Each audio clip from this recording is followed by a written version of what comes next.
to either one of them before. That's such a disparity It is between quite the a two. disparity, yes. Well, I guess I just have one question. And that's, a good question for Gary, too. Oh, well, I just looked at the disparity of the two. Why would you buy something that's... I'll keep my mouth shut until then. Okay. Okay. Will we stand for the Pledge of Allegiance, please?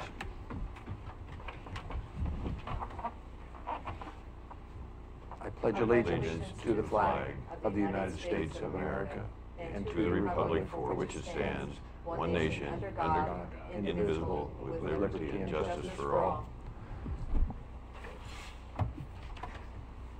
Good morning. It's Wednesday, October 25th, 2017. It's 10 a.m. This is a scheduled workshop for the Curry County Commissioners. To my left is Administrator Hitt, Commissioner Gold, myself, Commissioner Huxley. To my right, Commissioner Boyce, Council Huddle, and then to the far right, the Clerk, John Jesuit.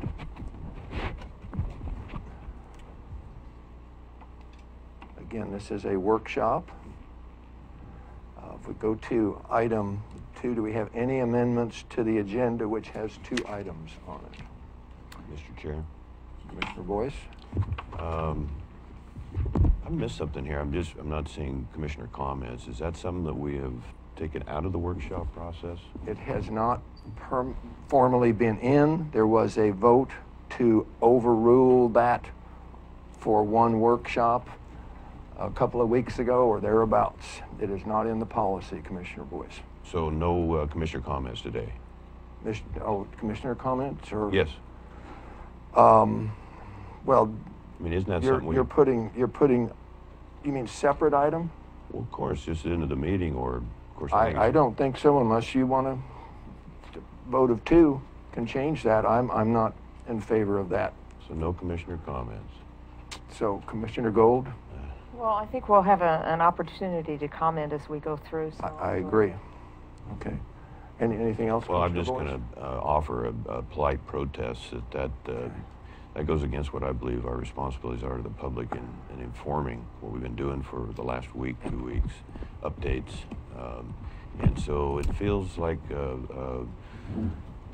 avenue to be silenced on not having that on the agenda. So I'll lobby to have that changed over time, and I think it's the right way to go. Thank you.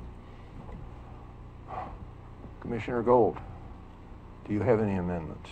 No, I do not. Administrator Hitt, any comments? Just if I may, Mr. Chairman, thank you, and Commissioners. Just to explain why that a separate item for Commissioner comments is not on here, at least as I view workshops, and I would agree with Commissioner Gold, the whole workshop concept is that you as commissioners will regularly engage with each other, with the people like myself or the city or the county council, Gary Milliman, anybody else that's maybe on the agenda. So basically my view of this is that the commissioners would have the opportunity to make whatever comments they wish during the course of the workshop, in the course of the general discussion / deliberation. And that's the whole purpose, is to bring out all your thoughts, all your thinking, have an opportunity to ask staff questions, each other questions, and then in order that staff might have some guidance, some direction from the commissioners as to then how you want to proceed with that workshop item in the future. For a specific workshop item, but Yes, it's not a right, yeah. luck. Right, yeah, no, and of course that's always the case. You're right, Mr. Chair, is that any discussion that occurs during a meeting should always be related to an agenda item. And that's why you have an adoption of the agenda. If you want to bring in other items, then that's your opportunity to bring them in, and if you have one vote to support you, then it becomes part of the agenda. Okay. So just Thank you. Quick comment on that. We only meet generally once a week, and so if that option is taken off the table and it's just not on the agenda, and I've been silenced in the past for something new or something pertinent, something urgent, and that's almost what I'm sensing here, if I'm understanding correctly, that I didn't get it on a week ahead of time, So therefore, even in the workshop program portion, that if it's on the agenda items, probably, possibly will be accepted. Otherwise, not likely. That's, yeah. Okay. You both look very puzzled. Okay, so let's move, Yeah. let's move on. Okay. Okay, let's go to, there are no amendments. Let's move to agenda item 3. This is the Brookings, or the status of the Brookings Airport, and it's John Hitt, interim administrator. I do have on both of these times here, Administrator Hitt, the times shown are not what was shown on the routing slips, not even close on either one of them. For example, the 50 minutes on the routing slip for item 3 is shown as 30 minutes. So that went one direction. On the item 4, the agenda routing slip shows 25 minutes, so that went the other direction. So if we guess right, do we get a prize or? Well, you might. I mean, it's important that we have it No. right, because we can get, then the No. public get a feel, how long is this going to be? You're exactly correct, Mr. Chairman. I have to apologize. What happens is the AGRSs are done first, and it is a preliminary estimate of time. And then John Jesuit and I then actually after that, after we get those in, usually sometime Friday morning, okay, we got to put this agenda together, what's going to go when, where's it going to go in the agenda, and then I usually end up revising the time estimates. So the agenda, whatever's on the agenda would be the most recent, most accurate. I'll try to remember and go back and also change. It was a significant difference, Yeah, very 60, 70% Yeah, difference. and in this particular case, by the time I did the agenda, I knew Gary Milliman was coming. Prior to that, I wasn't absolutely certain he was going to be coming, so I knew he needed some So additional you time. have the floor for agenda item 3. Okay, thank you, Mr. Commissioner. Commissioner Boyce. I think I told you, if I didn't, Mr. Simpson will call in at 11 o'clock. You did. That's okay. That probably is going to be workable, and likely he would need more than Yeah, I slightly think more it than should be. 15 minutes. It should be. Okay, great. Yeah. Thank you. Okay. Administrator Hitt. Okay, thank you, Mr. Chairman. Commissioners, you have a fairly extensive packet of information on this topic regarding the status and possible sale of the Brookings Airport to the City of Brookings. First and foremost, and I think most important, is the August 15th letter signed by Gary Milliman, who's in attendance here. Excuse me, by Gary Milliman. And with an offer to purchase. In addition to that, you have an appraisal from Marino and Associates, and an appraisal and substantial additional airport information from Cosmont Companies. I'm not sure I'm pronouncing that correctly, but and you also have attached as part of your packet a memo from John Huddle, Curry County Council, who's also been functioning as the airport manager for a while now. John, you from the time you got here, or probably from middle of last year. Middle of last or year? Late, Okay. sometime in maybe the fall of last year. So about a year now. right? So one of the things Mr. Huddle did for us is to take a closer look at the actual staff cost or time involved. And as you correctly pointed out at our last meeting, Mr. Chairman, we need to recognize these staff times and staff commitments. And that's on the second page of Mr. Huddle's memo, where we have accountant time, maintenance time. I see Eric's here. He's usually the guy that goes down and does airport-related work. Legal staff time, i.e. Brenda. Staff time like John Jesuit. I don't think, and I haven't spent very much staff time. I have a little bit. I don't even think that's on here, as well as the council work, for a total of about $28,000 in costs that aren't actually part of the budget. So I didn't include it as part of your package, but just to give you an idea, this year's budget that you approved estimated revenues from the airport as 28,300, and then operational costs, basically materials and services, of almost 20,000. But those materials and services costs did not encompass, at least any significant degree, the staff timing cost that Mr. Huddle outlined in his memo. So with that, unless you have specific questions of me right now, and I would like to reserve the right to comment after Mr. Milliman's through, but I would turn it over for his comments to you. I just would make one comment, and I picked it up on the costs. Those are gross payroll only. Those are not all-in costs. Well, that is correct. Thank you. Actual costs is a multiplier. That's very right. close multiplier. Take those numbers and multiply them times 1.5. Yep, that is the actual cost. Yeah, that is an accurate multiplier. Okay. I can attest from my own review of those costs So many times. it's- Yes. So with that, Gary, would you be willing to come forward and just kind of briefly summarize your letter and any additional information or things that have come to your attention since you wrote the letter? Sure, thank you. Gary Milliman, City Manager in Brookings. Thank you for having this item on the agenda today. The City of Brookings is interested in acquiring Brookings Airport from Curry County and making it a part of our general city operations. As you know, the airport was annexed into the city several years ago. The city, in cooperation with the Economic Development Administration, has just recently completed a water and sewer extension project of $2.7 million to provide adequate water and sewer service to the airport and adjoining properties that are zoned for industrial purposes. We'd like to undertake an effort to make greater use of the airport to promote economic development on the airport and on adjacent lands. And we feel that the city is in the best position to undertake that activity in as much as the facilities located in the city and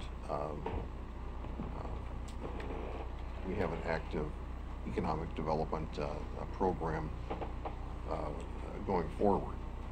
The question about the value of the airport is complicated. It is heavily influenced by the grant agreements that you've entered into with the Federal Aviation Administration, which essentially limits the value for purposes of sale to 6 years of non-federal funding that you have invested in the airport for capital improvements. So that's the amount that we've offered to purchase the airport for. That's the purchase price we've proposed, which in this letter was $129,504. I understand that could be a different number today. There may have been additional investments, or there may have been a review, and there were capital expenditures that weren't shown as that number was calculated by the county. But whatever that number is the number that we're offering to pay, and that can be used for whatever purpose that you choose to use it for, putting it back into your capital reserve fund if you have one, or taking care of other county needs, or paying unpaid matches on past grants, or whatever the case may be. Mr. Huddle has indicated that the amount of the cost of administering the airport is more than double the amount that's shown in your budget, and certainly operating at a deficit. We've believed for a number of years that the airport has been operating at a deficit. We understand that that will become our problem as a result of this transfer. We think we can reduce that through a number of means. particularly since the location of the airport is a shorter distance from City Hall than it is from the county offices. And we have staff that are prepared to take on those additional responsibilities. So by transferring the airport to the city, the county will relieve itself of FAA grant assurance provisions and obligations that currently carry on for another 20 years. Those responsibilities would be transferred to the city. The county would relieve itself of the current operation and maintenance cost and responsibility. It would increase the economic benefit potential of the airport for all Curry County residents by transferring ownership to the public agency who has the resources that are needed to take it to the next step. To pursue additional funding, which we're doing in a number of ways, to improve access to the airport and enhance its ability for further development. And really to improve efficiency by having the administration of the airport nearby to the facility. And we can use our own city facilities and for administration, and use other city resources such as our Public Works Department to undertake the maintenance activities there, and not have Eric driving down from Gold Beach to perform those functions. There are just, I think, a number of things, little details that come up every day in the administration of a county or a city that need to be attended to, that I think with the airport being in the community there, we're better positioned to do that. So the city's been talking about this with county officials for about 9 years. It was one of the first items on the agenda when I came to work for the city 10.5 years ago. And we've had meetings with county officials periodically during that time. I think we first proposed acquiring it, then some county commissioners proposed transferring it to us, and it's come and gone periodically over that period of time. But little examples of things that come up. Yesterday, I was having a meeting with the owner of South Coast Lumber, and he asked me, what's the status of the property the South Coast Lumber donated to the county for an animal control facility at the airport? Anybody know? The status is that the property is still do you there, know? but it's not on anyone's radar to move in that direction. And it's been a number of years since that occurred, but they'd like to see something happen with their donation. And there's really no one pursuing that. It may not even be on anyone's list of knowledge. But we're willing to pursue it. We're willing to pursue the use of that property in some fashion that is in the spirit of the donation that was made years ago. So those little things pop up within the community that need to be tracked and followed up on over the years, and we're ready to take on that responsibility. So that's really the pitch. We have a map of the airport, and I've got some charts showing some of the elements of the airport, but those of you who've been out there, I'm sure, are familiar with it. And with that, I'll just answer questions. Commissioner Gold, do you have any questions for? Yeah, a couple of questions. I was looking at the valuations of the airport, and there seemed to be a huge difference between the real estate appraiser Jeff Marino and the real estate business development consultant. Difference of $595,000, and I was just wondering why you would even be interested in buying something that has a negative value of $330,000. Sure. The reason is that we think we can do something with it. We think that the issue is not the value of the property. That's not the issue for us. We don't see the property as having any value. we see the property as being an economic value to the county and the city for the creation of jobs, for the creation of business activity. It's like, does a street have value? Do other public facilities like a police station, do they have a value other than what the function that they're used for? It's a public facility used for a public purpose. And that's also what how the FAA views this. They don't see the owner of the airport as having as the airport being an asset value. They see the owner of the airport as being the custodian of a public facility and using that public facility to generate economic activity that's beneficial to the community. So there may be a negative appraised value by a land appraiser, but that's really not relevant. The value is in how the land is used. So I have another question. You're willing to pay $129,000, and that's based on capital expenditures. What about the expenditures that we put in as far as staff time? By the time I multiplied it by 1.5, the actual costs were $42,000. Sure. Why would we pay you for staff time? Well, because we put that into the airport. It's certainly not required by the FAA to pay you for staff time to be in compliance with your FAA regulations on granting. If we paid you the cost of your staff time, you'd need to put that money into the airport under FAA guidelines.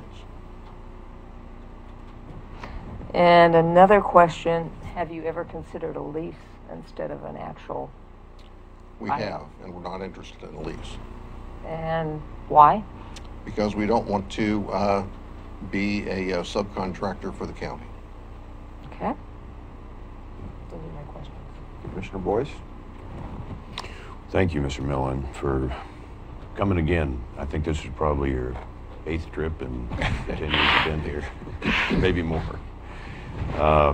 In our visit with Mr. Fowler yesterday, that was a pretty important issue to him on the 3 acres, and you challenged me as a commissioner to know precisely where that 3 acres was, and I had to admit I wasn't up as much as I would have liked to have been on that. But you gave him some detail on why and how the county might be able to contribute to that, and in the spirit, as you mentioned, of that donation, and obviously it's a little bit of a distance, but he was pretty interested in how that might benefit the community, and of course quite pet friendly, as many of us are. So maybe just a little more detail on that, if you could.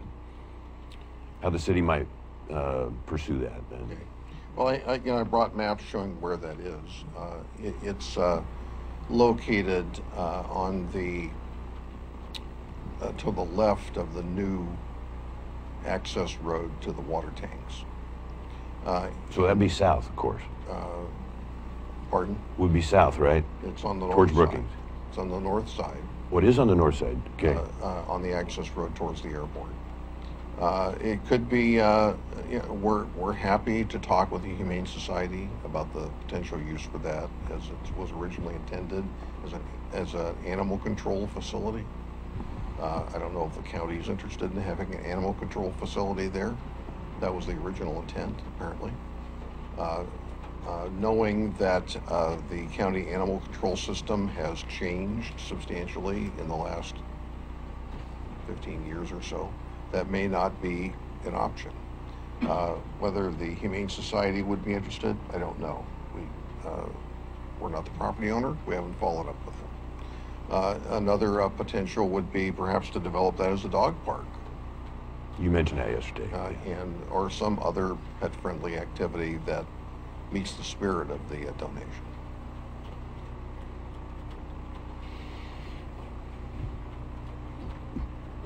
Good. I have another question, if that's okay. Could you update with Calor Life Flight and their investment and their interest? It has to do certainly with the emergency room facility and how that could benefit Brookings and indirectly, of course, benefit the county. I know there's been a lot of interest and activity and hopeful direction from his company. Sure. Well, Calor Life Flight, as you know, has leased property from the county for a crew headquarters, or crew quarters at the airport just outside the existing fence line. That building is in place. It's a double wide trailer. It's been placed. I think they're still working on some of the some parts of the foundation or the apron and connecting it to the water system there. They plan to use that to house a crew for a air ambulance helicopter that they are relocating from North Bend to the Brookings Airport that could be utilized to, it will be based at the Brookings Airport, that could be utilized to take emergency flights out to urgent care, or not urgent care, but higher level of care facilities than may be available or could be utilized to pick up victims at incident scenes and transport them to the Gold Beach Hospital. Ultimately, what we would like to be able to do is have an emergency room, as you know, have an emergency room at the Brookings Clinic, so that someone who goes to the emergency room at the Brookings Clinic can then, and who needs it, to go to a trauma center, that's the word I was looking for, a trauma center outside of our area, or even perhaps to the Gold Beach Hospital in an urgent fashion, could be transported to the Brookings Airport, taken by that air ambulance to the appropriate destination. Right now, someone who is in need of trauma care in Brookings goes by road ambulance to Gold Beach or Sutter Coast, and to the nearest emergency room. And then if a decision is made that they need to have trauma care, they're flown out from those locations. So if we're ultimately able to get all these pieces in place, and the one that CalOR is implementing now is certainly an important piece of that, will greatly enhance the emergency medical response for Brookings residents. Well, the fact that they're willing and anxious to invest in that in the airport is a really good sign. Yeah, they're moving on. Yes, thank you on that as well. I just have one more, but I could. Yep. Commissioner Boyce? You know, I appreciate the information that you offered on the 14 acres, and I mentioned to you some time ago that I went up there with Surveyor Smith, and he's a timber guy, and there is some timber on that 14 acres, and South Coast logged it fairly recent, and then after you'd take me up to the tower, I was able to take him up there, and that 14 acres is, I think I've seen some of your plans over the past that the city's spent significant effort and resources to develop, and it's another really positive thing for the city and the county, potentially. But on that 14 acres, do you see a lot of timber there, and do you have, is that part of the, you know, we've heard in the past industrial, we've heard, what's your vision on that long term? Or have you got there yet? We've not looked at the timber at all. Okay. Well, that's not what we're interested in. I don't know if there's a value to the timber or not, or how the certainly some of the timber, at least some of the timber, would be in the way with respect to developing an industrial park there. So part of the timber, if not all of the timber, would need to go. But I mean, there are a lot of environmental issues we need to address. because part of that is on a fairly steep slope, and we're going to need to do a lot of grading here. There is some timber value on 14 acres, but overall it's pretty concentrated, and certainly not the entire 14 acres, and no really. I mean, they're average or below average size, and I don't think a super impressive quality, but there is some value there. I just don't know if we had got that far to encourage you, or from our end as well, to perhaps cruise it at some point. Yeah, not something we've done or Yes. thought about, really. Okay. And you're also going to build another tower up there eventually, water tower.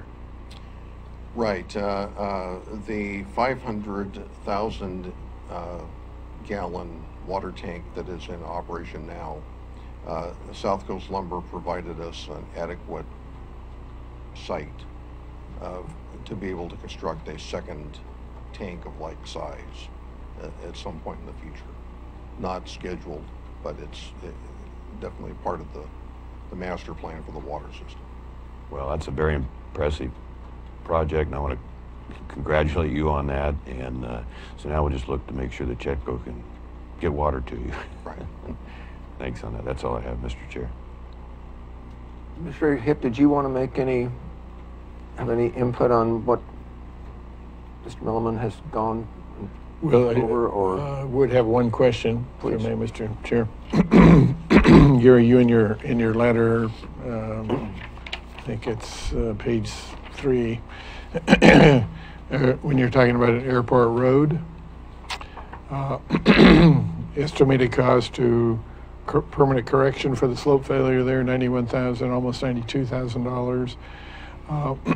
Would you be willing to take Airport Road from the county ownership of or Airport Road without, kind of as is and where is?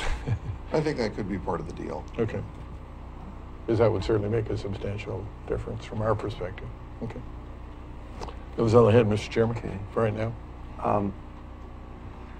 County Council, I would almost ask, for some comments from you, just based on what I've heard from Commissioner Gold and more from Commissioner Gold's questions or comments.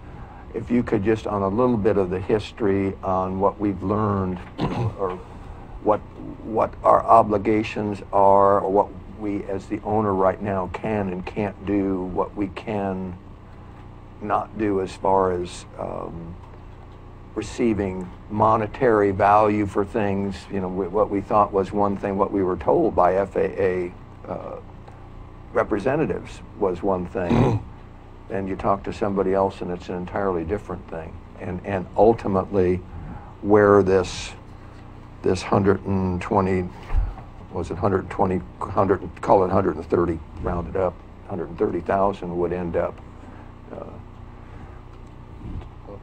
Okay, thanks, Mr. Chair. And so really it basically, I think when we were entering these negotiations, and since I got here in January of 2016, I think in that summer and in that fall, there was some discussion of negotiations, and there was talk and that there's a limitation on what a airport owner, such as the county, and we obtained the property from the Oregon Department of Aviation. Two things: we didn't pay them for the property, and it is subject to a restriction that it be used in perpetuity for an airport.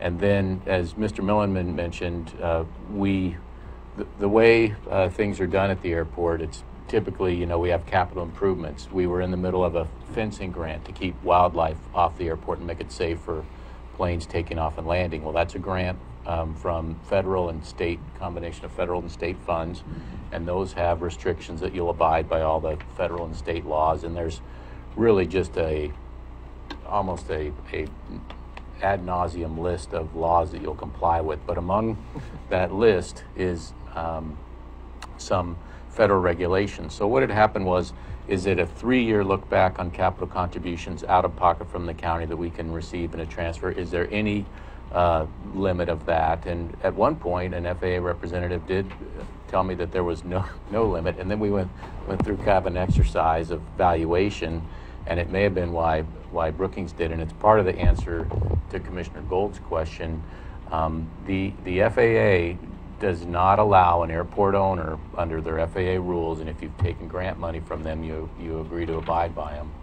And again, we can only use this as an airport, so that there's really no market value for is it 90-ish acres up there, I think. It's not as if we could just put this on the market as 90 acres on a hilltop in Brookings and have a bunch of real estate developers come and make us a market value offer on the property. The valuation is limited by all of these federal regulations and rules and grant agreements that we've gotten into, and the deed restrictions. So really, what it has come down to under these federal rules is that I think it's a 6-year look back, and again, with the project, like the fence project, we applied for a grant, and the grant has a match, and so that's a capital project. It's like a 90-10 split, so we pay 10% of it, and then we can get other funds from other grant agencies, I think at the state level. But regardless, our out-of-pocket, out of our general fund, our county contribution to those grant projects, the capital improvements, we can take a 6-year look back and recoup those. Mr. Milliman, in his letter, has given, at the time of his writing, the up-to-date figure. As he alluded, there may be a change to that. We are still finishing the final calculations on the fence grant, and therefore we don't exactly know what that number is. We're trying to get our county accountant, Louise Kallstrom, to give us these final tallies, and then we'll have the number. But ultimately, this 3-acre dog park, any other bits and pieces, the timber, all of that, we're limited as to what we can get by these federal laws and our agreements and our deed restrictions of a 6-year look back on what our out-of-county general fund contribution is. So, you know, when Mr. Milliman was talking about there's really no value, there is, for all intents and purposes. I mean, if you've ever heard the term legal fiction, that's essentially what this valuation of this airport is. It's by all these legal restrictions. It's not a fair market value examination. So I have a question. The FFA. Oh, are you? Well, that was part of the valuation. So the figure on the look back is still to be determined by our county accountant. The second piece was just the operational. As you can see, we just really weren't covering it in our budget, and there had been some, again, talk and discussions, and I wanted to try to really get a clearer handle on it. So I tracked my time. I did, you know, my cost accounting, and then I only estimated my hourly. I didn't add the roll-ups, as the chair and Mr. Hitt have talked about.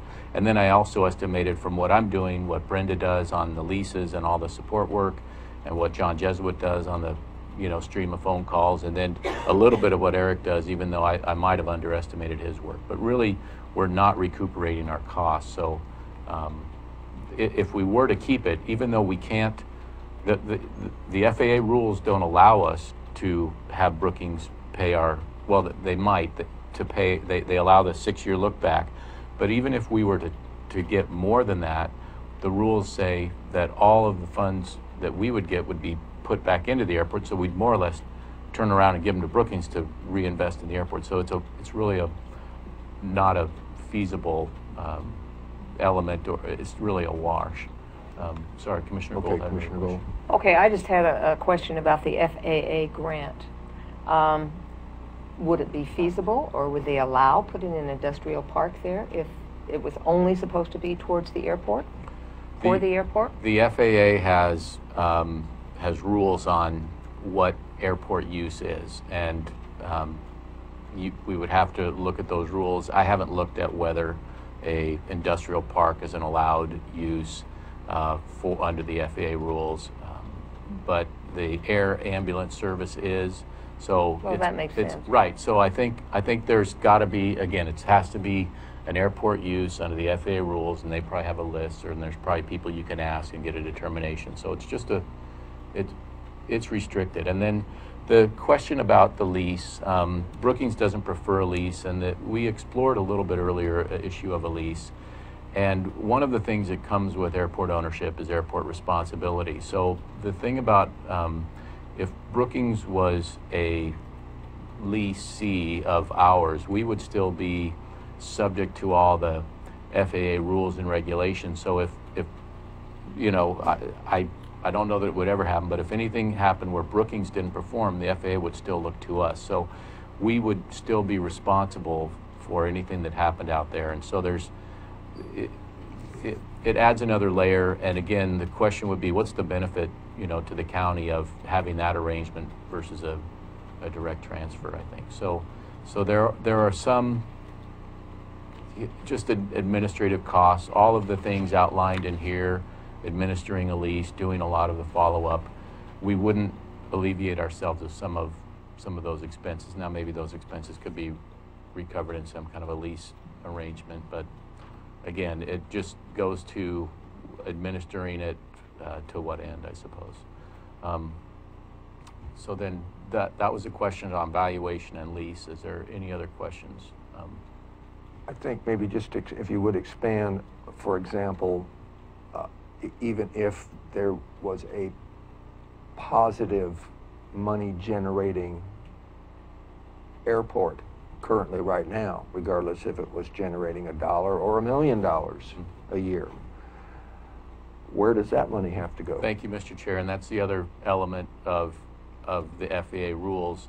If you quote unquote make money on an airport, you can't take that money and put it to general fund. It has to be reinvested into airport purposes. So, and usually you see this, the illustration up here. I have a feeling that's an illustration out of one iteration of what's called the capital plan. And generally how the airport is run is you come up with a capital plan, and then you execute your capital plan, and you apply for grants to improve the capital, and you're in cycles and things like these.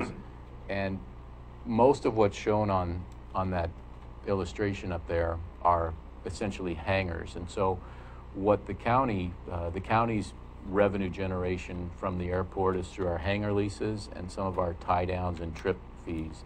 And currently, again, we're generating 30-ish thousand a year from the hangar leases, and we're spending more than that to administer them and to do the other things, maintain the airport, you know, the annual mowing, weed treatment. The pavement is done through a grant. We own one building out there, maybe two, the pilot house, and we have a hangar. Those would be our obligations to upkeep. We had some volunteer work from the flying club on the pilot house, but really my memo does conclude, I mean, keeping the airport is an option, but my memo concludes that if we kept it, and Brookings may have different operational costs, and he's alluded to one of the giant ones for the county is it's a long trip down there and back, and that's, you know, just travel time, and that makes up a decent portion of the staff time. But if we were to keep it, and we didn't want to just have general money be going into the airport, we'd want to increase, you know, our fees to cover our costs, I think. So, I mean, or not. I mean, but that if I was a manager of the airport, that would be my recommendation, so that you know, the users and that the costs of the airport were recovered from, you know, from the people who benefited most from it. Thank you for the clarification. Any other questions? I just have one more question from Mr. Milliman. You mentioned that you'd put in water and sewer. Was this just for the airport? No, it was, it's for the airport and the surplus acreage that the county owns north of the airport. No, is that the surplus that you're talking about? Is that where you're possibly thinking of putting an industrial park? It's currently zoned light industrial. Okay, Yes. so then that answers the question I had to Mr. Huddle. Thanks.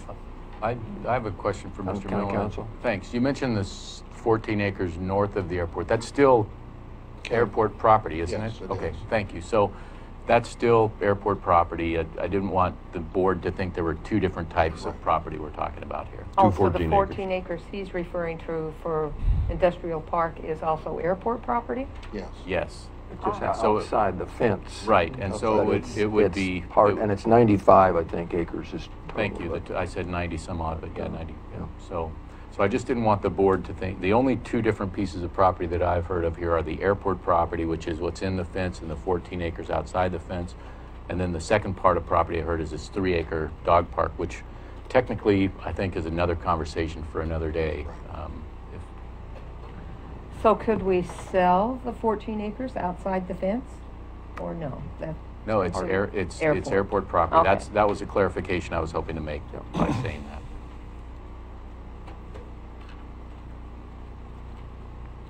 Any other questions for Gary, or? I don't have any more questions, Mr. Chairman.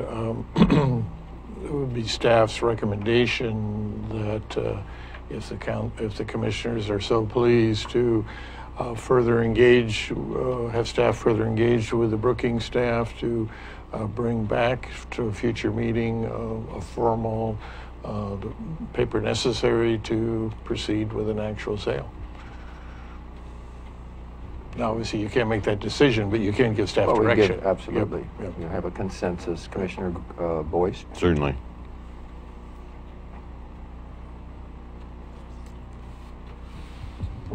No, I didn't raise my hand. I'm sorry. Oh, I'm sorry. I thought you were looking for a consensus. No, from the well, board. do you have any other comments on that?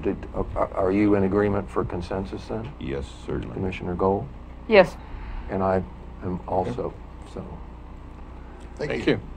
If you do have any additional questions about this, feel free to contact me through Mr. Hitt, and we'll be meeting with you folks as soon as possible. Yes, definitely. I'd like to get this wrapped up, and I'm not sure what 6-year period we're going to choose, but if some of those expenditures were higher in year 5, we may need to get with this to Yeah, that's true. be more interest. Yeah.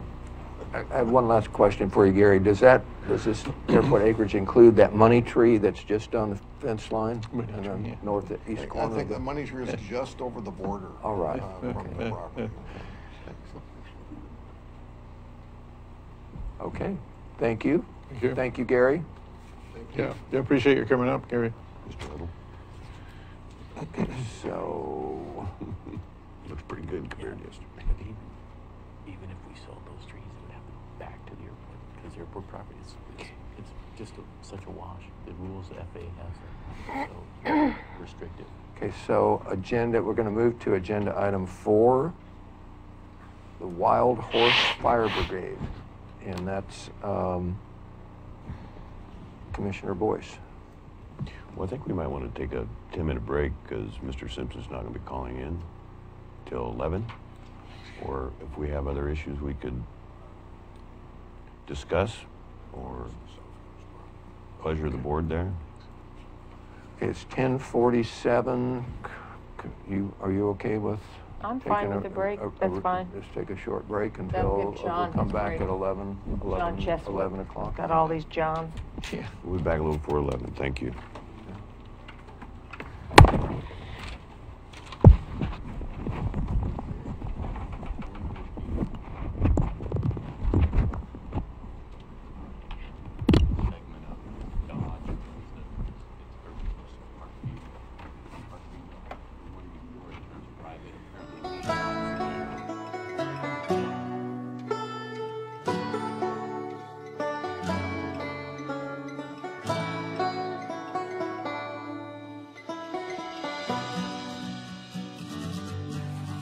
One of the things I really appreciate about our entire region is that we embrace who we are, and I think that's what unifies us.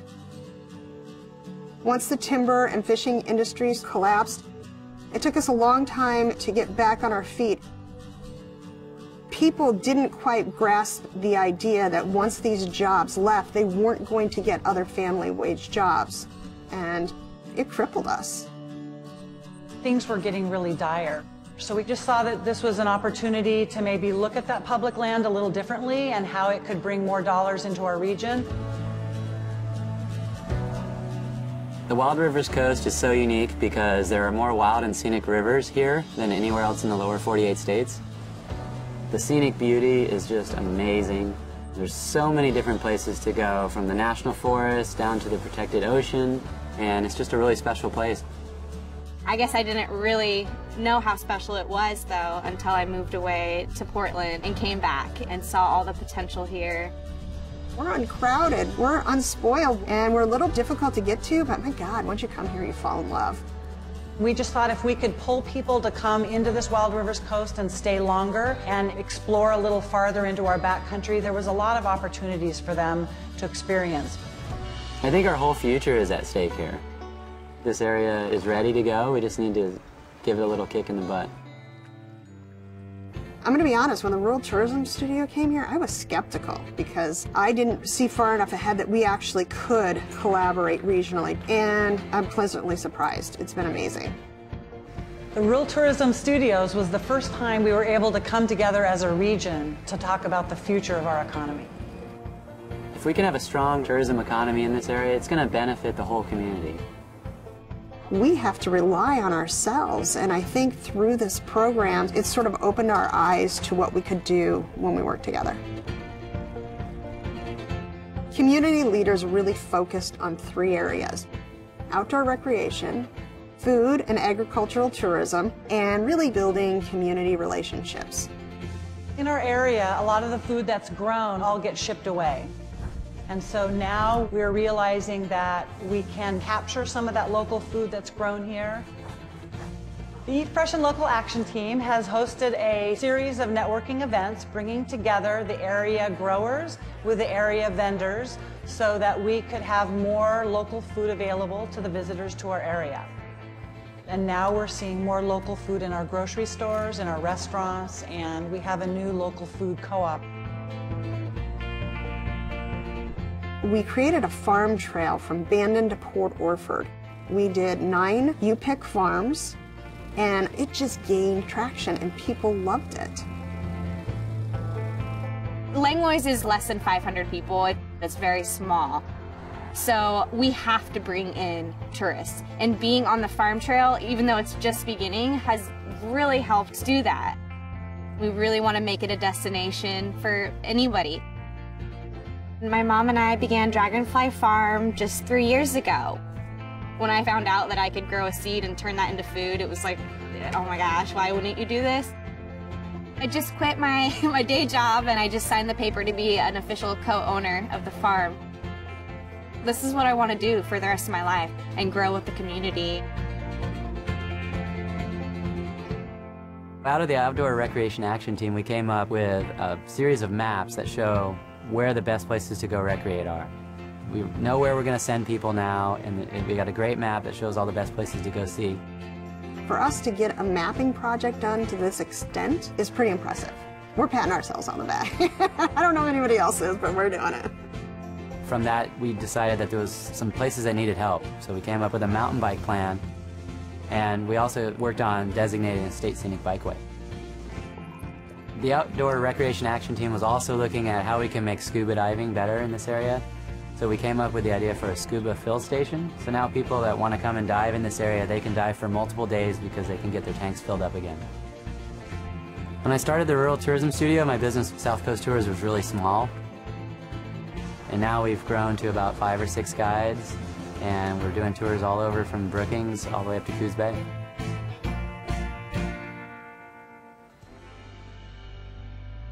Overall, tourism is on the rise here. We've had a bang-up last 2 years, and it's like a breath of fresh air down here. My hope for the area is that we still keep that sense of place. Loving a place to death is a big concern that I have, and it's a balance. We're going to promote tourism, but we want to do it in a sustainable way.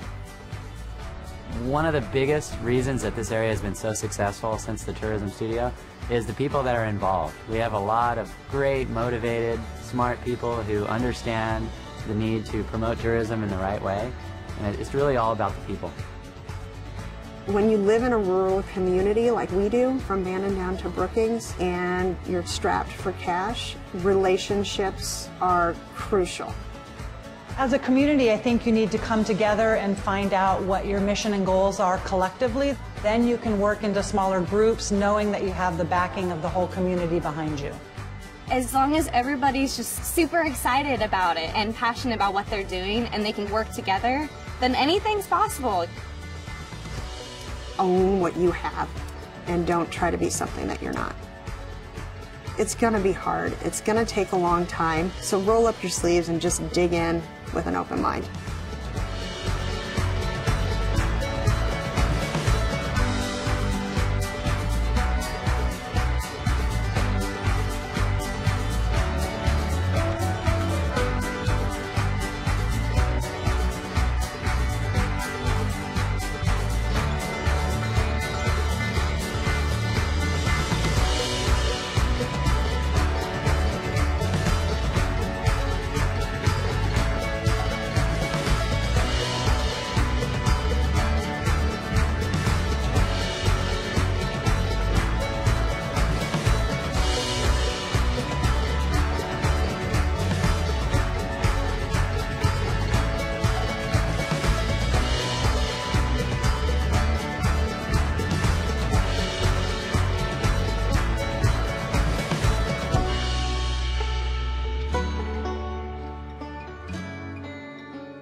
What draws you to the Oregon coast? Is it the green and blue surf on a brilliant sunny day, or angry boiling waves during a raging winter storm? Do you prefer quiet coves or powerful breakers churning the sand? How about sand castles? Do you come for the rising tide or the setting sun, to marvel at whales gliding through the sea or flying in the sky? Reasons to travel the Pacific Coast Scenic Byway are as far-reaching as your imagination. This is a spectacular part of Oregon that traces the entire coastline along Highway 101, guiding you to the sea and away again, to coastal towns big and small, lowland marshes, and breathtaking overlooks. It's a long byway stretching from the mouth of the Columbia River to the California border, 363 miles in all, of some of the most unblemished, awe-inspiring seascapes you'll find anywhere. In addition to its designation as a scenic byway, Highway 101 in Oregon also has been selected as an all-American road. That means when you come here, you will experience one of only 31 roads considered to be the best of the best in America. You know, when people come to the Oregon coast, they're really astonished how beautiful it is, and what separates it from many of the other places in North America that are coastal is how undeveloped it is. And that's because Oregon had a very far-sighted land use program back in the 1970s. We have all these wonderful state parks along the scenic byway that are perfect places to stop and enjoy nature in a relatively unspoiled way. From the north, you begin in Astoria, the first permanent European settlement in the Pacific Northwest. It's a genuine maritime community with ship traffic from around the world seeking harbor up the Columbia. The official State Maritime Museum of Oregon sits here on the river. Beautiful Victorian houses dot the hillside. And standing 600 feet above sea level is the 125-foot Astoria Column. It features a hand-painted spiral frieze that would stretch over 500 feet if unwound. Heading south, you'll find the community of Seaside, a popular vacation spot that offers miles of public beaches, an oceanfront promenade, and a downtown core packed with restaurants, shops, and even a beach-type arcade. Cannon Beach is home to one of Oregon's most photographed natural wonders, Haystack Rock. Get your shots from the beach, or take a short drive up to Ecola State Park and look down on this 235-foot work of art. The picturesque small town is filled with art galleries, shops, and cafes. Ready for more? 10 miles to the south, this is the view from Cape Falcon.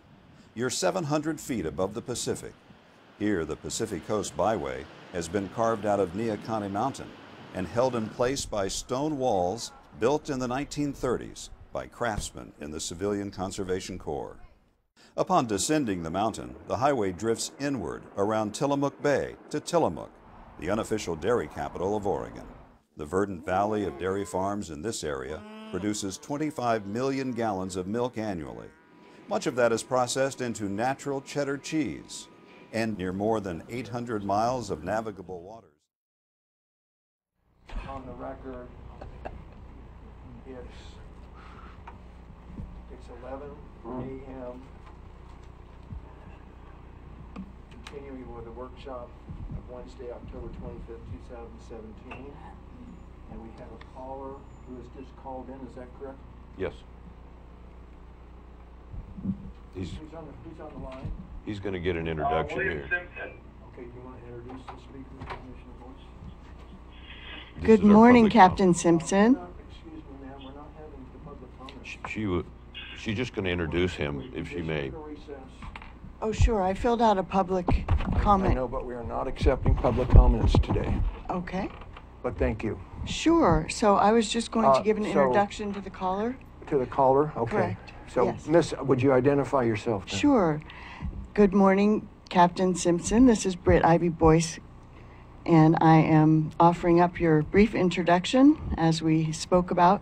Also wanted to make sure each of the commissioners had the current Natural Wildfire Abatement and Forest Protection Plan, aka the Wild Horse Fire Brigade plan, the most recent copy. So with your permission, I'd like to present you each with a copy since the incorrect copy was in the agenda. May I approach the bench? Yes, please. Thank you. And when we start with, are you aware that we have an incorrect copy? No, I wasn't. Is this the same or different, or? Very similar. Updated. This is the updated Do we Out want of wastebasket? We need to, do you have an additional copy so we can get it I to do. the, I absolutely to the, do. To the clerk? Absolutely. If we have two, do you have one? I have No. 2 additional copies here Okay. for you. So I will be very brief so Mr. Simpson can answer any questions. Thank you. Captain Simpson was on the Bill Meyer radio show this morning, did a fantastic job, and we had Miss Connie of KCIW offer to conduct an interview at some point in the near future in case there are any extra questions. So I guess I just have one thing to open with, which is, how many of you have ever tried to light a fire?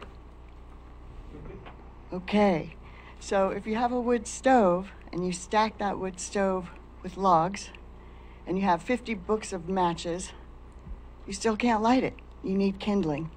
So this is a cost-effective pilot solution program that Captain Simpson will be speaking to us about in hopes that Curry County would consider being a pilot program for this natural wildfire abatement plan. And I believe Commissioner Gold had a very productive hour-and-a-half conversation with Mr. Simpson a while back. It's been presented to several senators in different states, Montana, Washington, etc., and it's been given to Congressman Walden's office and a couple others. So thank you so much for the opportunity to present it here. Captain Simpson, can you hear us? Yeah, it's a little weak at that end. Okay. Yeah, okay, I'm going to put down the microphone now so they can... we have to speak into this microphone. over here. Okay, so just a moment, try again, and maybe you'll pick it up better. Thank you so much. Thank you, commissioners. Yes, Thank you. Mr. Simpson, I think the speaker's close to to where the commissioners are and Administrator Hitt and County Council. Would you like please to introduce yourself? Yeah, and I hear you really well, just so you know, as far as proximity to the microphone. Yeah, my name is William E. Simpson II.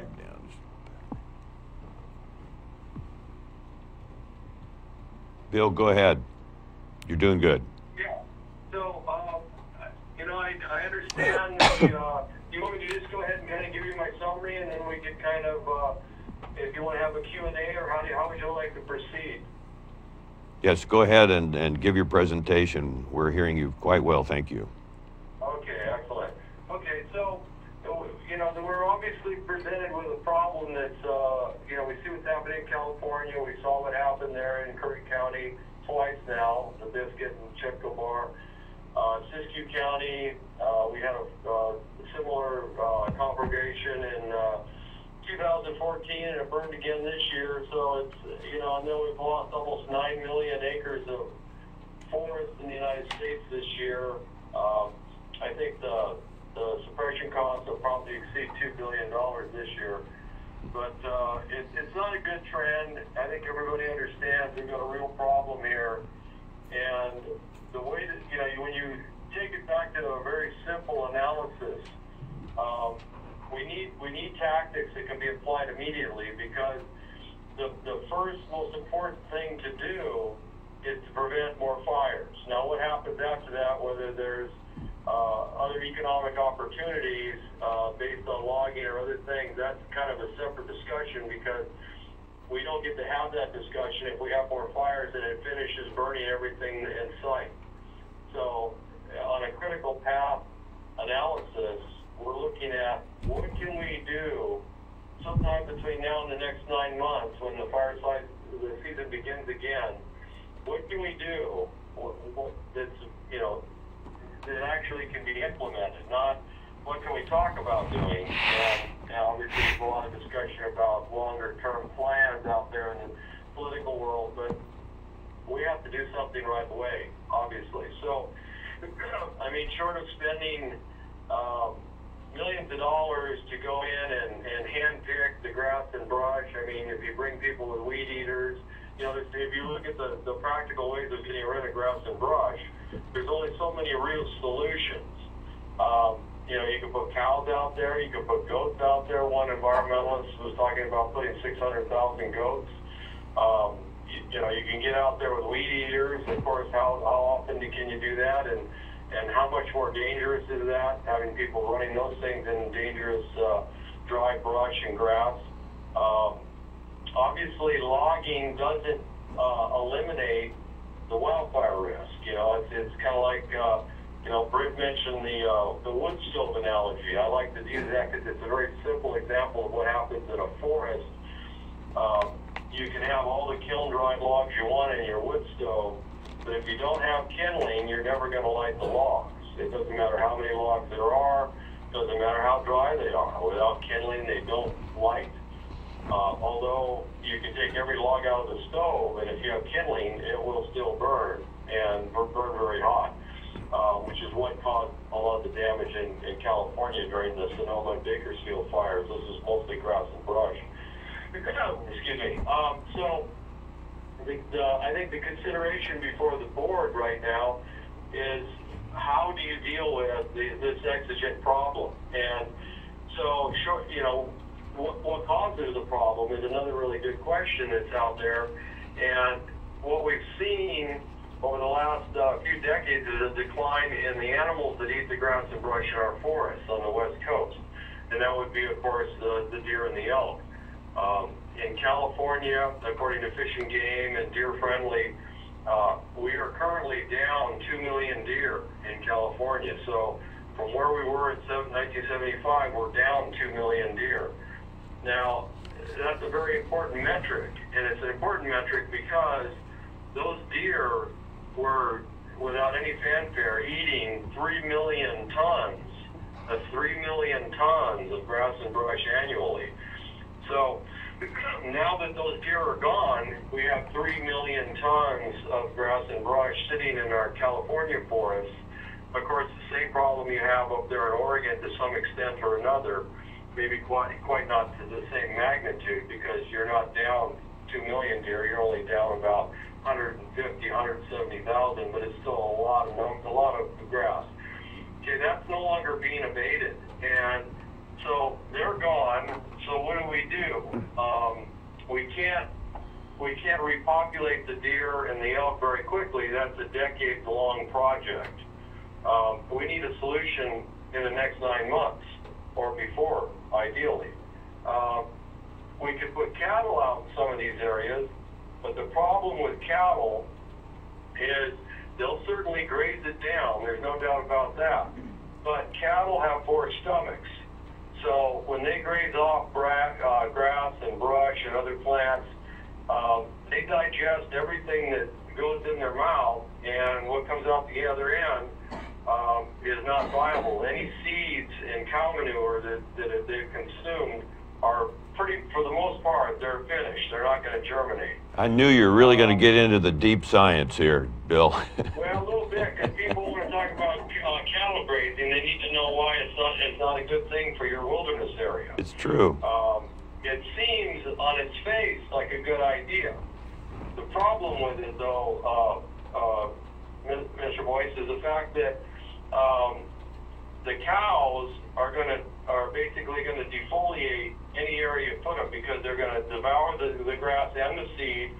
The pastures, especially native pastures like in Kalmiopsis, won't be reseeded, which means when they're done, yeah, there won't be any grass or brush, but nothing will grow there for a very long time, and that, of course, exacerbates the erosion problems. You need a certain amount of root system to go down really quickly after a fire.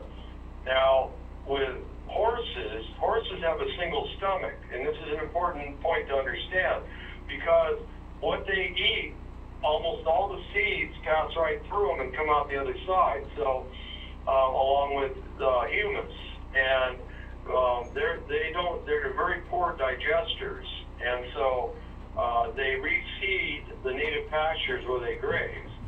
The other problem with cattle is it's very difficult to manage cattle in rough terrain and in areas where there's a lot of predators. So you don't make money. You actually can lose money trying to run cattle in there. And so you've got a couple of really significant reasons why cattle don't work in a lot of areas, especially the Kalmiopsis or Six Rivers or Cascade-Siskiyou National Monument.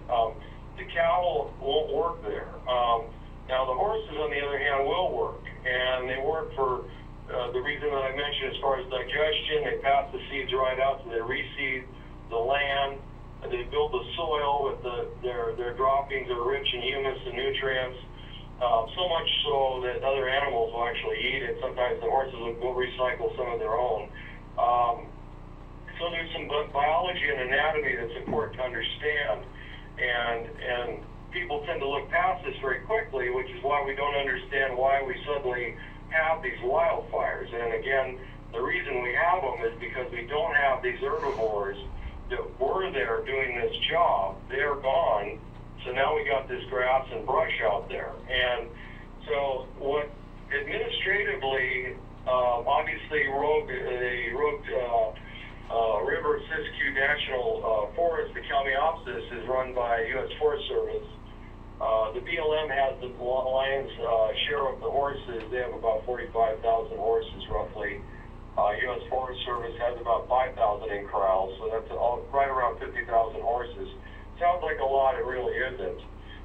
When you're talking about 2 million deer missing in California, those horses are not going to be able to graze, for instance, what's missing in California, but it's a really good start. The Kalmiopsis, for instance, might need, in this the number of horses you would need to graze down your wildfire problem there and manage it. And they do it year round, obviously. It does it. You know, they're going to start grazing in the spring, and so it doesn't get prodigious and tall. It'll be moderated. And so then if you did have a fire, it's going to be more of a normal fire cycle. That's what's needed for a lot of the conifers to reseed. So instead of these extremely hot fires that kill even the fire-resistant trees. So, the Kalmiopsis might need somewhere between 5,000 and 7,000 horses on that land to graze it properly. And during that period of time, of course, they would distract predators from killing the remaining deer and elk. And every time we have a fire, we lose even more deer and elk. And of course, dozens of other animals per acre are killed when these fires occur. And that, of course, we're not even talking about the watershed or the fishery yet. But these fires have to be held in check, and they have to be brought back to a normal fire cycle so that you can protect any economic value that's out there. This has got to be the first discussion, which is if everybody focuses on longer-term policy and you have another burn in the next year or two, it may take out anything else that's left there and further devastate the environment. So this is, I think, a position that even the environmentalists can accept and understand. Letting it burn is not helping anybody, especially not helping our wildlife, our watershed, or the fisheries, or a lot of the endangered species that are out there. I know you guys, like the monument, you have some different plants or flowers that are somewhat, getting on the edge of being maybe endangered. We're getting to the point now where the cervids, the deer and the elk as a class, are so depleted, we may have to put a moratorium on hunting in California soon if that keeps up. So there's a lot of considerations here that are solved without any cost, because the BLM and the U.S. Forest Service pay a lot of money to keep all these horses in these corrals. Taxpayers already paid a lot of money to round them up and put them in the corral, so we all have a really large investment in these horses, which are publicly owned. These horses belong to the public. And so I don't think it's a stretch for the county to ask the governor, for instance, via resolutions, to endorse the Wild Horse Fire Brigade, and which is a more colorful name. I like that name versus the big long name that Mrs. Boyce put out there. But it's very easy to, I think, go to Governor Brown, for instance, and her team, and delineate how this reallocation of these horses saves the BLM and U.S. Forest Service a lot of money in their budget. It's repurposing of a public asset that we own, destroying that asset as is currently being discussed at the Department of Interior. Secretary Zinke has a budgetary issue. He can't cost justify keeping the horses, so they're talking about killing them, either, making them into dog food or just shooting them and putting them in push them into a big hole in the ground with a bulldozer, which would be a real tragedy because of what they can do to protect the forests. So I think the important thing right now is to look at the immediate problem, and then second to that, then down the road, how do you bring back, and this is a much longer term discussion that probably has to go on over a few years, which is it'll take decades to bring back the deer and the elk, and how do you go about doing that? But that's a secondary discussion. I think you have a real serious problem right in front of you here 9 months away. And, I think Brookings skirted a disaster this time around. Yeah. Ashland is looking at a disaster. We have forest all around Ashland, Oregon, and it's a one-lane in and out of town, and it's all wood structures. And, these fires, people talk about fire breaks and things, but when you have this conflagration burning with all this grass and brush can burn as hot as the trees do, and you get some wind behind it, and it's extremely hot, it can move and destroy all kinds of things. And up here at, some people might have read or saw this on the news, the Eagle Crest Fire jumped from Oregon across a mile of water, and that's 1 mile, the Columbia River, mile of water, and lit the forest on fire in Washington. So, some of these environmentalists talk about, we need, little fire breaks. Well, the fire break doesn't help you if you have a lot of fuel on both sides of the break. Fire breaks work only if you have fuel reduction on both sides. So then if you do get a fire, it makes it harder for the fire to be driven by the wind. It hits these brakes, there's very little fuel, it's kind of sputtering along, hits the brake, really slows it down. But if you got prodigious grass and brush, a 100-foot wide fire break's not going to, it's going to blow right across that. So all I can can say is that I hope the county sees the wisdom in the program and can take advantage of the free horses, because I know the BLM wants to get rid of them desperately. Mr. Simpson, I think you've almost spent a lifetime on this research, and the more I follow it, the more I realize this is a very, very serious proposal. You spent a little time on cattle. That's not really an issue here. I had the opportunity with the owner of South Coast yesterday to view the burn area, and I've got to tell you, it looks like horse territory to me. I've already spoken with, you mentioned the environmentalists could hopefully be somewhat positive on this, but we have some green activists, for lack of a better term, some of them in our own community that absolutely see fire as renewal, even the mega fires, and I'm battling that per 2 mornings ago. And so bringing them on board is a huge hurdle. And if you're open now to questions, some of the myths, some of the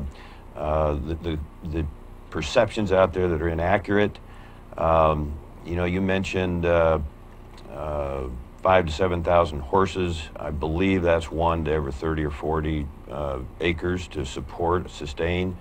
You addressed one concern that I know a lot of people have, and that's the wildflowers that are in the Kalmiopsis, and that doesn't seem to be an issue. I think you mentioned to me a month or so ago that most of those flowers are toxic to horses, and could I start there, please? Sure. Yeah, well, typically in nature, things that are brightly colored, red or yellow, are signaling that they're poisonous. And, you'll see a lot of snakes like that have red or yellow bands, and they're toxic.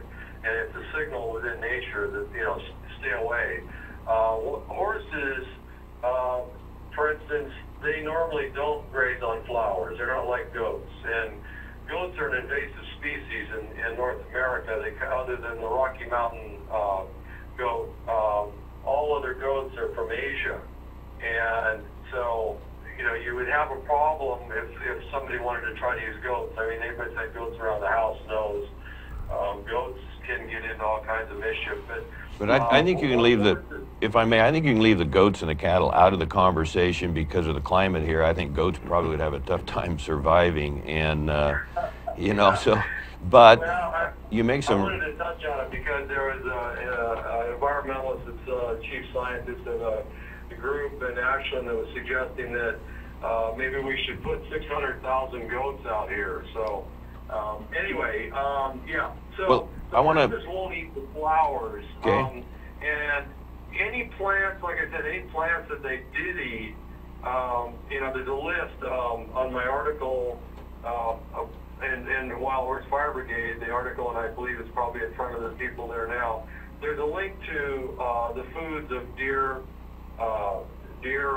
horses, and cattle, and it lists the things that wildlife biologists have observed wild horses and deer and cattle eating in the wilderness. And you'll see that you don't see flowers on there. And I want to let me interrupt you for just a second. I know you're getting a lot of support in the Rogue Valley, and that's reason for enthusiasm from all of us. But speak to that in the competitive portion of the I think you referred to them as herbivores, and competing for the same food source, because the more I read, it's not an issue as I understand it. And also, I want to make sure that you have time here to address the native part of this to Oregon as their native species here. So I'll let you answer there. Sure. Yeah, there's been quite a bit of scientific research on both the native status of wild horses in North America, as well as their diet in relation to other evolutionary species here, like deer and elk and moose and caribou. And University of Arizona did a very large study of deer, wild horses, and cattle in Colorado, and there's been other studies that also. But basically, what they found out is that wild horses and deer don't compete for the same food. They're what they call, the term scientifically is called commensals, which basically means they can eat at the same table without fighting for the same food. Unfortunately, we're trying to fight against a lot of false narratives that were put out by the cattle industry. And I know, I grew up in the cattle industry in FFA, raising full Herefords and the Applegate. The cattle industry has pretty much been at war with other people that are working with other livestock for the last century and a half. First it was the range wars with sheep, and dozens of people were killed in those wars, and lots of animals were killed. And so, the livestock industry has always had a dog in the fight, and one of the favorite tools is to spread rumors and myths and things in different organizations. They like to spread rumors in the hunting industry, for instance, that wild horses will deprive the deer of their food. Well, that's absolutely not true. The science shows that that's absolutely not true. Horses and cattle compete for the same food, but not horses and deer. They eat completely different. So you could put horses and deer in the same environment, and they don't compete for the same foods.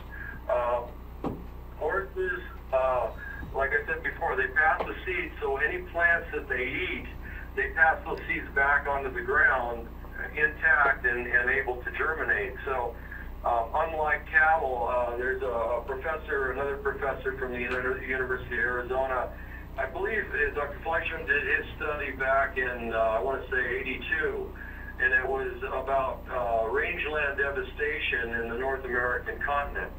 And it was a very intensive 10-year long, it was a really big study.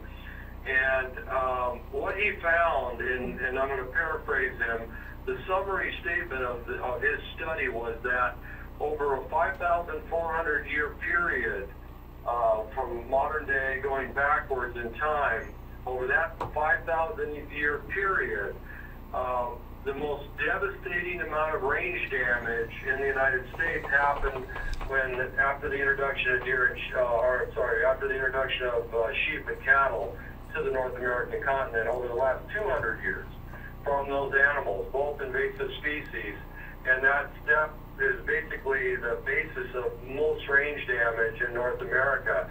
And okay, but we need, I think you've made that point really well. We need to get to, if you could, the argument that horses are not native to North America, and as it relates to us, Curry County, parts of Oregon. Okay, yeah, so you look at probably the most prestigious museum in America today is the American Museum of Natural History. I don't think anybody argues with that. In fact, worldwide, they're considered the leader in natural history. And the curator of mammalian vertebrates there, Dr. Ross McPhee, says that without any doubt whatsoever, horses are a native species in North America. He is considered the preeminent expert in the world on the subject. He's a paleoecologist and a paleobiologist and a paleontologist. So the guy, he's the guy, and that's what he says. Okay, so and that's based on the ecology they see from the paleontological record, the fossil record. We have horse fossils in Oregon. We have horse fossils in Oregon. In fact, we have horse fossils on our ranch up there in the monument. There's horse fossils down in Las Vegas. There's horse fossils in Southern California. They're all over North America. There's not one cow fossil anywhere in North America. So, okay, that's number one. That's the fossil record. Number two is the cultural record, the archaeological cultural record. Recently, a team of Canadian scientists have been studying the journals from La Salle, who was a French explorer that penetrated deeper into the United States than anybody else in the early 1600s. The Spaniards were still on the coastline of the Americas, primarily down in the Virgin Islands, Cuba, some parts of Florida, and a little bit over on the Pacific side of Mexico. La Salle and his cartography team, they're mapping North America, had made it all the way to the plains between the Mississippi and the Rockies. and they ran, and this is in the early 1600s, they ran into and documented the Lakota Indians, who at that time were already riding horses that did not go extinct, as some people say. They were riding horses, this was documented then, and using the technology that the weapons technology, it's not like today where we come up with new stuff every year. In those days, it took many, many years to come up with different changes, even little changes in weapons or hunting instruments, bows and arrows, arrow styles and tips. So they observed these Lakota Indians hunting buffalo with a technology that they believe is hundreds of years old on horses that they had trained and had adapted special spears, 12-foot long spears, so they could ride along the buffalo and spear them with these big long spears. Now they observed this in the early 1600s. The current cultural archaeologists look at that and they go, okay, well, that's obviously a technology that had been around for hundreds of years. That didn't happen overnight. So from that evidence, from the archaeological, the cultural archaeological evidence, we know that the American Indians, the Lakotas, were riding horses in the 14th century. That's before the Vikings. That's before the Spaniards ever got here. So the horses were here and never went extinct. So that's number two. Number three is the molecular biology data that's just come forward in the last decade or so. When the scientists started doing the human genome, they mastered that science, and they started also doing the genomes for other species. And some of the leading molecular biologists, geneticists, started looking at horses. And coincidentally, we had found some horses in Alaska in the permafrost with woolly mammoths that had been frozen about right in the neighborhood of 15,000 years ago. So they dig them up out of the refrigerator there that they've been sitting in, and they pulled the mitochondrial DNA from the Yukon horses, they named him, and they did the DNA, and it links directly to the wild horses we have here in America today.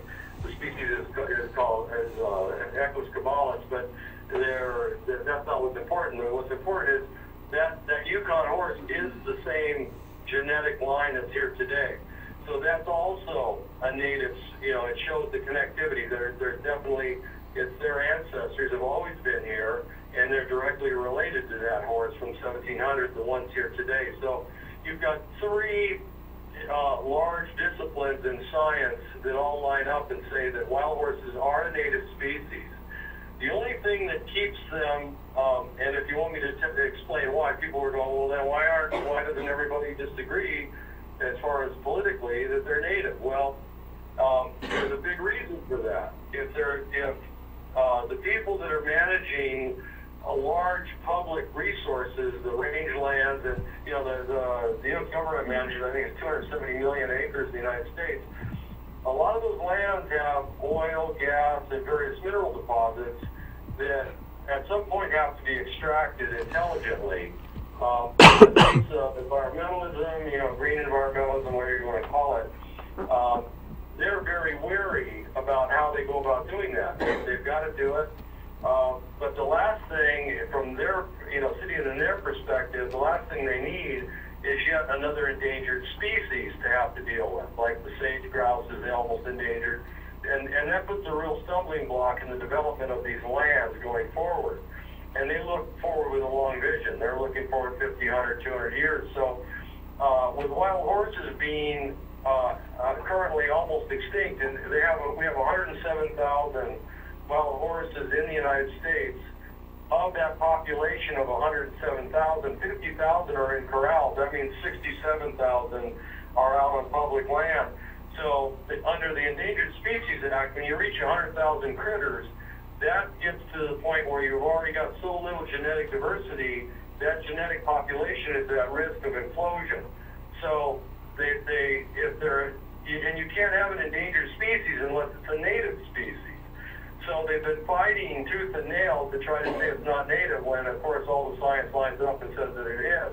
It's a losing battle. That will be proven, but in the meantime, they're killing the horses as fast as they can to eliminate the problem, obviously. I mean, if this was a war and we were on their side of the battlefield, we'd do the same thing. I mean, if they establish native species status, then they definitely are an endangered species.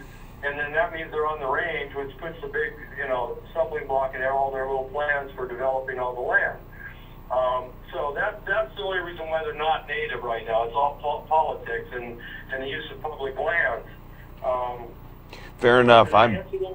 Yes, thank you. I'm going to let the other commissioners jump in here. I've got just one more comment. You mentioned the governor and her people. By the end of the day, I had some pretty good information thanks to your efforts and Britt.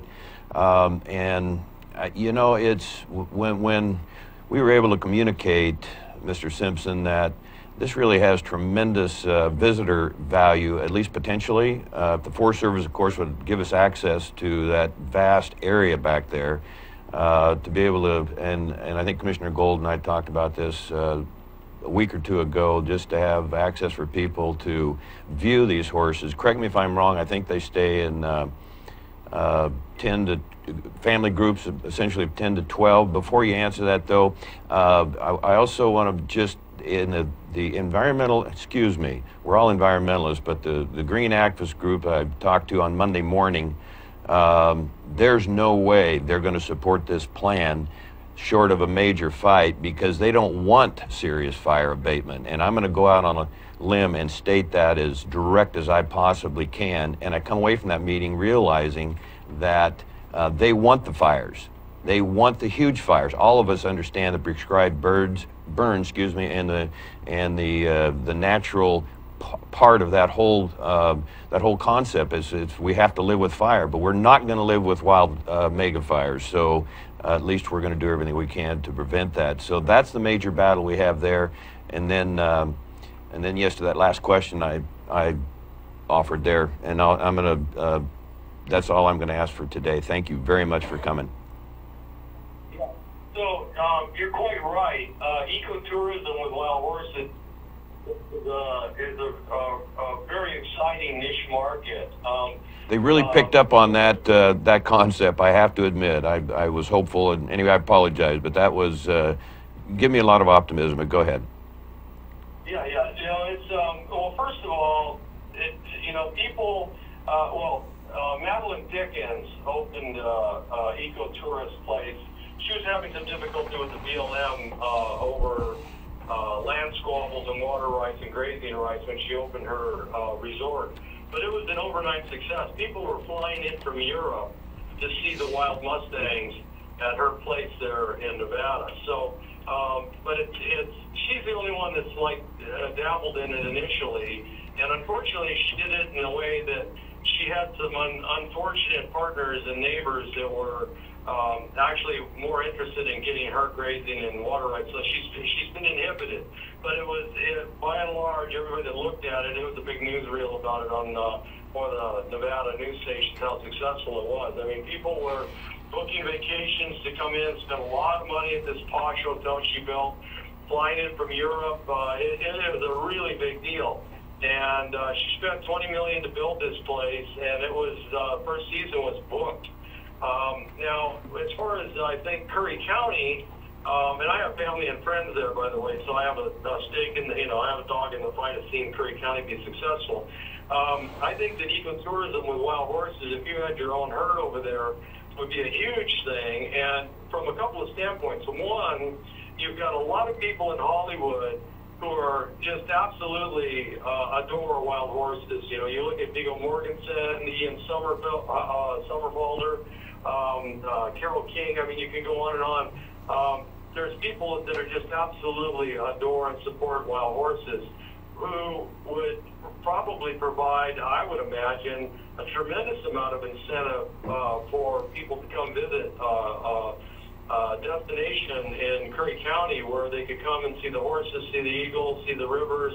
I mean, you could probably even get some horseback riding going down on the beaches and on trails, and bring people to the hotels and restaurants, and and it's not a gigantic business model, but it is a model that should bring millions of dollars into the county retail-wise. So.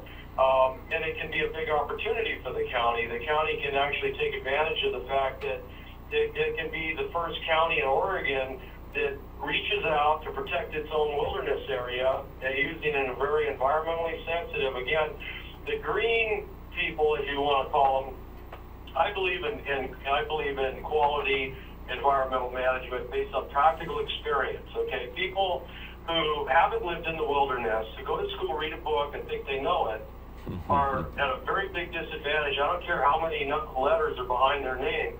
They're at a very big disadvantage when it comes to managing natural resources because they have no practical experience. If you bring, but then you look in Europe, for instance, that's why I mentioned the horse logging. These people in Europe, the royal families of the royal forests, which are considered priceless, they've been managing those forests for thousands of years. They are very environmentally sensitive, and the only thing they let go in those forests are horses. So as far as protecting your wilderness and preserving it and enhancing the ecosystem there, bringing those horses in is basically, you guys would be the leaders in the United States, as far as I know, because no one's ever done this, to use horses to rebalance an ecosystem. Now, horses evolved here, and the only reason they're not currently in the ecosystem is because we have removed them. When we came to the United States, and I know this is, I'm going off a little bit here, but these things are kind of important to understand. The Indians, when we first showed up, and what we were doing is paying the Indians to go round up wild horses for the cavalry. There used to be horses all over the place, and we basically siphoned them off out of the wilderness, and then we took domestic or wild horses and to some extent broke them and domesticated them right here. In addition to the ones that were reintroduced by the Spaniards, all those are, like Dr. McPhee said, the reintroduced species. You take a lion out of the jungle in India, put it in the zoo for 4 generations, and then put it back into the jungle in India, it is still a native species. It's just reintroduced. Nothing's changed. So anyway, so you would be the first, I think, county in America to not only manage this very sensitive and very special place on the planet, but you would build the first eco-tour system where people can actually come and see wild horses. Everywhere else, the horses are abused so much that when they see a pickup truck coming down the road, they run. They don't want to be within a mile of you because, unfortunately, where they've stuck all the wild horses is where you need to manage cattle. It was very bad planning by the government, the way they put the cattle and the horses in the same areas. It's guaranteed trouble. All the grazing statistics we have from Arizona State say they compete. They graze they look for the same food. So that's like, it's trying to mix apples, it just doesn't work. It's oil or water. And so by putting them back into the wilderness where they belong, then you relieve the cattle ranchers that are trying to graze, and you build this business for Curry County. And I think it would be very exciting. I think you'd have tremendous support from Hollywood, from all the horse advocates there, from a large majority of the wild horse advocates. There's roughly about 20 million wild horse advocates in America today. Disney doesn't make horse movies because they're unprofitable. Well, thank you again. We're going to get a little low on time here. I'd like to go to Commissioner Gold, please. Yeah, Bill, I think you missed a couple of important points. As commissioners, we cannot make the decision to have the horses here. We would have to, this is according to what you and I were talking about several weeks ago, we would have to send some sort of a resolution or a letter to the governor requesting this, and even the governor cannot make that decision. She would have to go to the feds. So I think that's an important point that was missed here. No, it wasn't missed. I'm fully aware of the jurisdictional... No, I'm just talking about in this workshop. Right, yeah, no, you're correct. Curry County has no jurisdiction on United States Forest Service property or over horses currently controlled by the BLM. So the way I see this working, there's about 4 paths for this to work. And the first path would be the county passes resolutions endorsing Wild Horse Fire Brigade and furthermore resolving that resolving and requesting that Governor Brown endorse the project for use in the county, and then she sends a letter to the regional director of U.S. Forest Service and BLM who, on an administrative level, an interagency administrative level, could reallocate horses from holding pens in Eastern Oregon and Modoc County into your area. They could do that administratively on agreement because they're both federal agencies who work together all the time on this, in fact.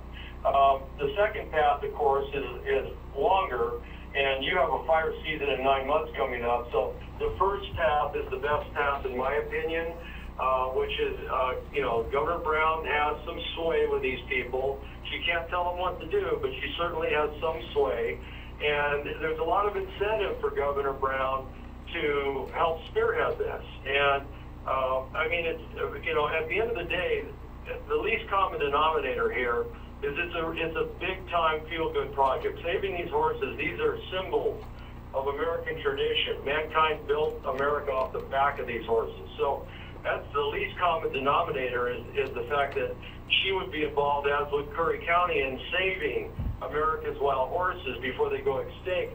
But more importantly, it's a very, from her chair, now if I'm trying to think like Governor Brown, and of course this is highly speculative on my part and just conjecture, but if I was sitting in her chair and looking at the situation around me and what's happening in my state, short of logging, which doesn't change the wildfire regime, this is the only thing you can do that's cheap. And in fact, it's free. And in a state that needs money, free solutions are always good, especially when they carry that much goodwill. So she could make the recommendation, and they could do something. They have that power administratively. Now, full stop, the second issue, which is longer, which takes you way past your 9 months, and God forbid you have another fire, but which would be legislative action, and I'm working on that front to testify in front of the state and let the legislature look at it. Now, the state legislature could petition, if the state legislature agrees that this is a way to go, they'd have a certain amount of pressure they could put on further up in Congress and so forth. So, but thirdly, there's another path under for DOI and U.S. Forest Service under some of the U.S. codes, where if it's sort of like how they beat everybody with the property clause and the supremacy clause, they also have these laws that if they feel that the forest products that they control and have the say over are endangered or there's a national security risk, they're allowed to engage in any kind of exigent solution. So they can do all kinds of things. I mean, they can even dispatch the National Guard. So they have that under the U.S. Code. And finally, of course, there's President Trump, who has the ability under executive order to just say, that he feels that there's an imminent threat to the deforestation of America, and all the reasons why that's bad, and we all know them now. And therefore he can instruct DOI and U.S. Forest Service to work together to redisposition the horses in selective areas. That we're not going to just run them everywhere, but selective areas. And interestingly, the county offices is an ideal area to have a herd of wild horses because of its remote nature, the fragility of that ecosystem. It's a very special, fragile place. You can't have animals go in there and just defoliate it, and you can't reseed it. It's too rugged of a country. So this would be an ideal opportunity for you guys and a couple other places that I'm working on. So those would be the paths that I see. Commissioner Goldford, the implementation of it in short order. I think Governor Brown could use her sway for administrative action locally, or regionally, I should say. Well, it seems to me if you want to be, or if we want to be successful, we would send a letter to Governor Brown and our other representatives, as well as President Trump. Well, yeah, I would do that, but I'd also pass resolutions and act as a county and then also send the letters. Absolutely, I would do both. I would, if it was me, and I don't have a vote, but if it was me, I would pass resolutions resolving that the county supports it, and that further resolve that we request that Governor Brown endorse it and contact Forest and BLM regionally to have a redisposition of horses to the county offices based on carrying capacity. There is a little bit of lead work. They'd have to send us, they have a map of your soils, so they look at it's all these different soils on the West Coast have been mapped out so they know what areas have which soils. So they would look at the soil types in the county offices and establish carrying capacity of the land, factor in a normal population of deer, so when they do come back, there isn't too many horses then, and then figure out how many horses you could add in there, and then with the normal... Who is they? Pardon me? Who is they that would be doing all the soil evaluation, et cetera?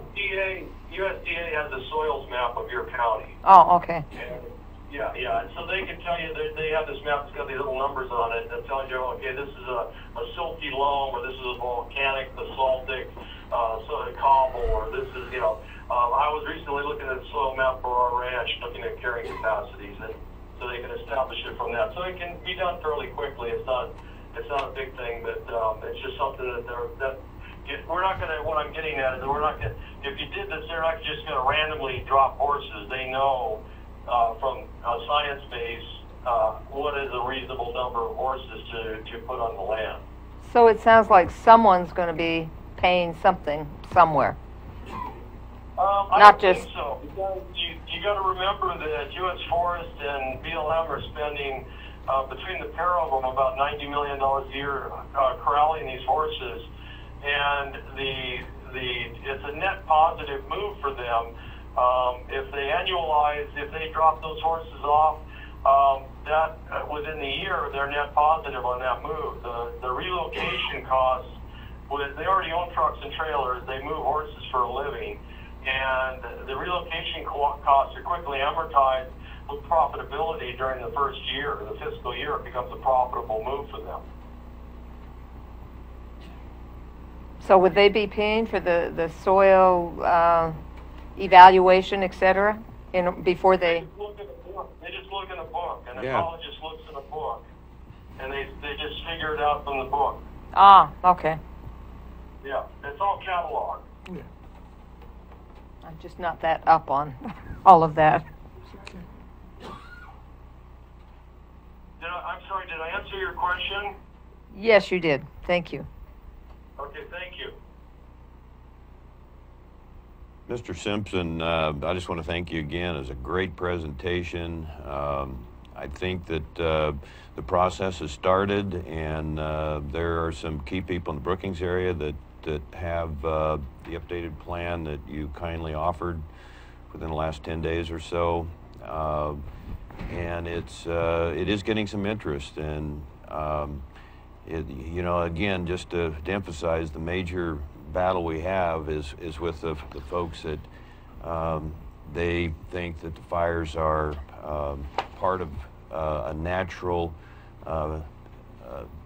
program in rural parts of the country, and we're just very, very susceptible here. And so to have this sort of opportunity to abate the grasses and the brush, the hottest burning fuels, the kindling as you recommended, I just want to offer a big note of appreciation, and I'm sure we'll be talking more over the next couple of months. Yeah, that'll be good. Just in closing, I would say this much. I've been carrying on a debate with some of the people, a former president of the Nature Conservancy, in fact, and they do fully recognize that, the fire-resistant conifers have evolved over the millennia, and they've evolved in a normal fire regime, which we don't have anymore because of the imbalance in the ecosystem because of the loss of the large herbivores. This is all sound science that they have staked their claims on already. So it's very difficult for them to talk against their other talking points. You look at, I agree with them, we do need normal fire cycles, but a normal fire cycle is not what we're seeing anywhere in America today because of the loss of the herbivores. So we can't, the bottom line is do we want an extinction of conifers? Because that's what's coming up. If you keep destroying all the conifers and all the seeds because the fires are so hot, that the trees that evolved for thousands of years in normal fires, and this is the key point, these are trees that have evolved in fire successfully, are now being consumed by these new breed of fires. So we can't allow the loss of our conifer forests. That can't be tolerated. We have to save the fire-resistant conifers. We have to get back to a normal fire regime where those trees do survive and do reseed, because they need fire to distribute their seeds. But these fires are so hot, there is no reseeding. The trees are dead, the seeds are dead, end of story.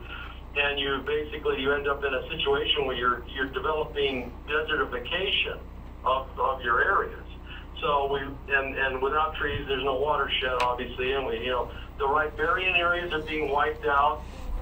Yes. The animals that we fought so hard, and speaking from their speaking point right now, they have fought so hard to save the owls and the amphibians and rare species of martins and other things in the forest that are now being killed in wholesale fashion by the million.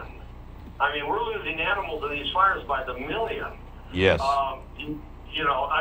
It just goes against everything that they've been telling us for the last 25 years, that we have to preserve the habitat, we have to save these endangered species.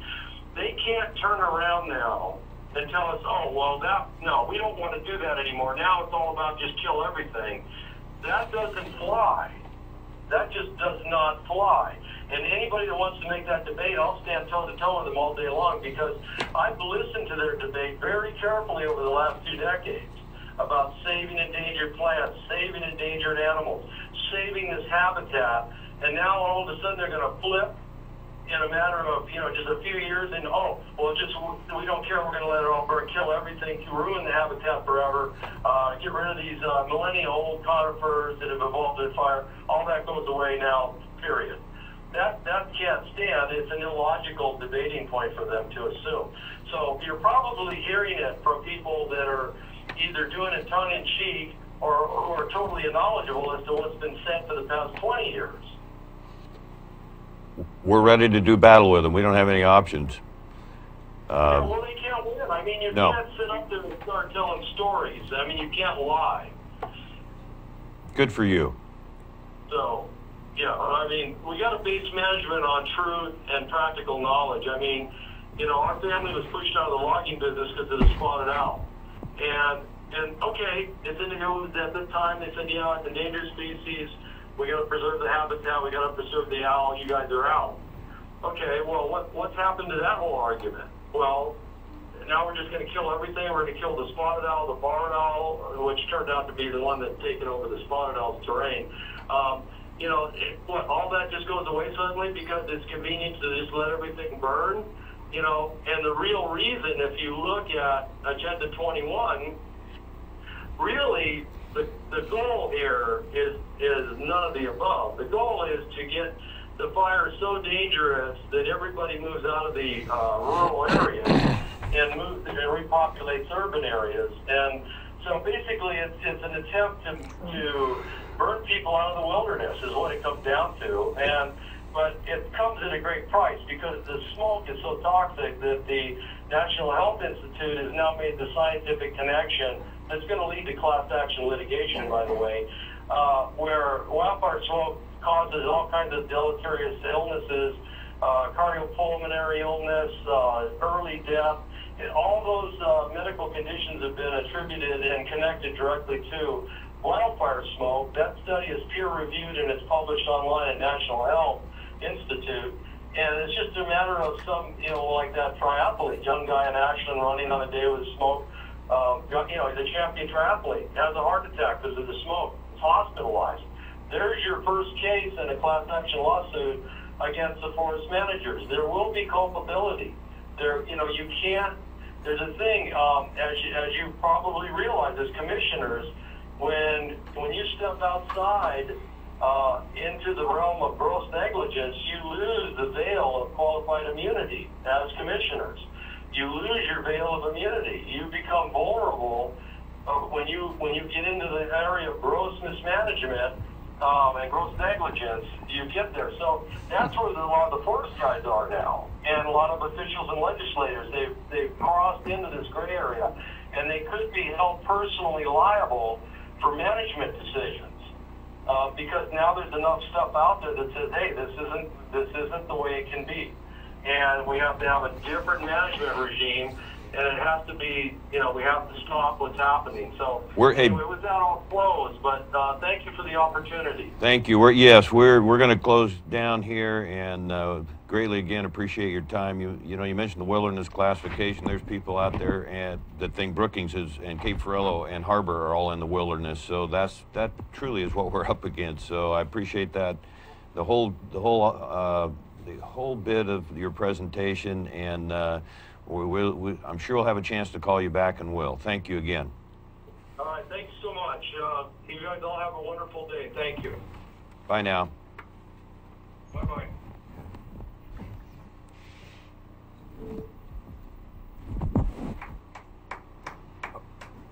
I'll applaud that.